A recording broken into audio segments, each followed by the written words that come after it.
Hey guys, how are you? This is Eric Bramlett with Bramlett Partners, and today we're here to discuss the Austin Metro real estate statistics for the month of April 2025. Before I get started, I'd like to remind everyone that real estate is hyper-local and hyper-situational.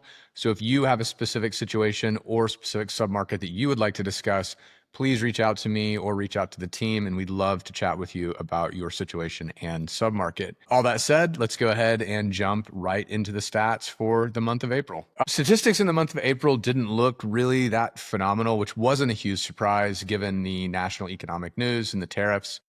Looking through the stats, this is what really sticks out to me. Total sales dropped by 14%, which is very significant. Wasn't altogether a surprise given the performance of the national economy in the month of April. A lot of uncertainty in the air during the month. Luckily, that did calm down a little bit, which we'll talk about later. Under contract and pending actually outperformed expectations with only a 2.8% decline. That was very refreshing to see that we didn't see a big drop in buyer activity, but still it's a tick down. New listings ticked up by 11.6%. This is year over year, bringing total active listings to 21% increase versus 2024.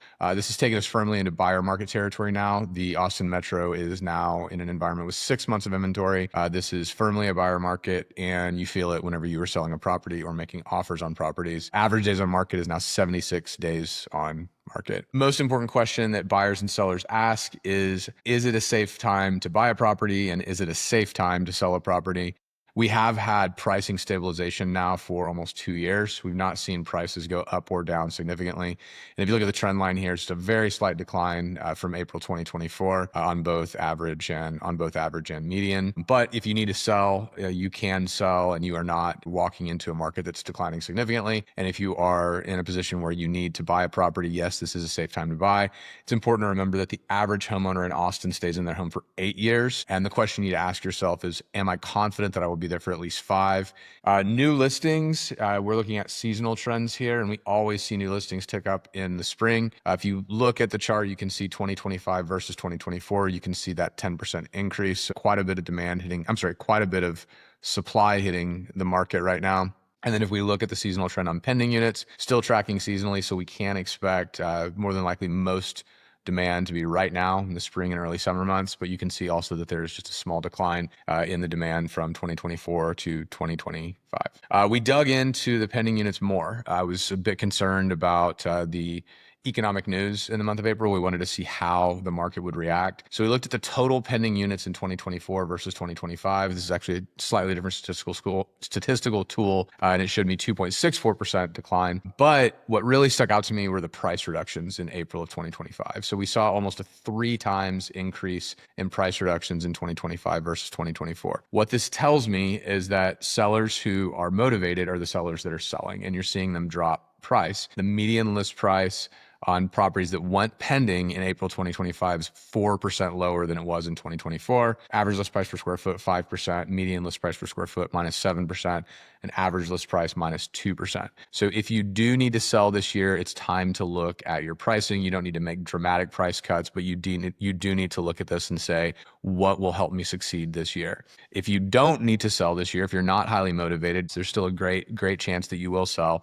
It's just important to understand that we will likely see a lower seller success rate in 2025 than we did see in 2024. This is volume. So this shows us the total dollars that were traded in the market in the month of April. April 2025, we saw a 14% decline in dollars traded, and the year-to-date change is now just under 10%.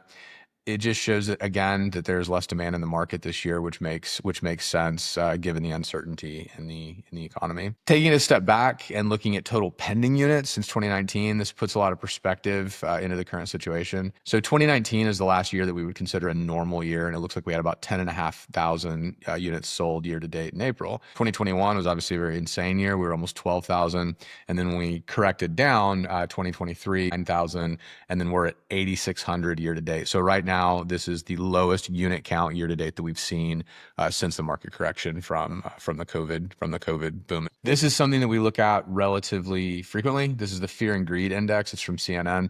This shows you the sentiment in the stock market. That's a great leading indicator.